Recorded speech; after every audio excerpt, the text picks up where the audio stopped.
ఈ సంవత్సర కాలంలో ఒక్కటంటే ఒక్క ప్రాజెక్టు, ఒక్కటంటే ఒక్క మీరు చెప్పినటువంటి పథకం అమల్లోకి వచ్చిందా? ఏదైనా కనబడ్డదా? మొత్తంగా తెలంగాణలో ఇవల్ల ఆరోగ్యం పడకేసింది. దవాఖానలలో మందులు లేవు.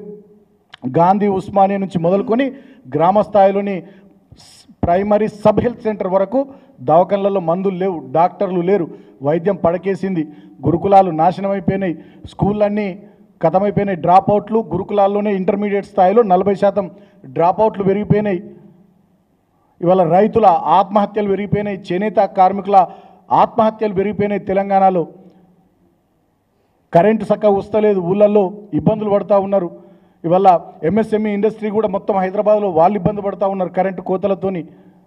ఇవాళ ఏం జరుగుతూ ఉంది తెలంగాణలో ఈ సంవత్సరం కాలంలో అంటే ఎవరికీ ఏం జరుగుతలేదు. ఒక రేవంత్ రెడ్డి గారి కుటుంబము, కాంగ్రెస్ కుటుంబం మాత్రం ఈ సంవత్సర కాలంలో మంచిగా కడుపు నిండా సంపాదించుకున్నారు.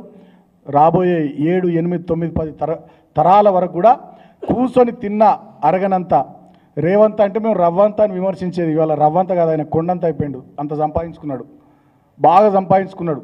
అడ్డగోలు అక్రమాలు, అడ్డగోలు అవినీతి కార్యక్రమాలతో ఇవాళ రవంత రెడ్డిలాగా ఉన్నటువంటి రేవంత్ రెడ్డి ముఖ్యమంత్రి అయిన సంవత్సర కాలంలో తెలంగాణ ప్రజలకు ఒక ప్రాజెక్టు రాలే, ఒక సంక్షేమ కార్యక్రమం అమలు కాలే. కానీ ఈ రవంత రెడ్డి మాత్రం కొండంత రెడ్డి అయిండు.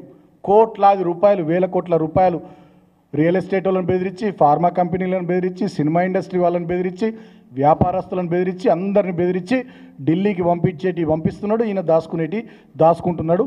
దినదిన ప్రవర్ధమానమైనట్టు రేవంత్ రెడ్డి ఈ సంవత్సర కాలంలో మంచిగా బ్రహ్మాండంగా ఆయన ఆస్తులు పెరిగినాయి, ఆయన పెరిగిండు తప్ప తెలంగాణ పరిస్థితి నానాటికి దిగజారిపోయింది.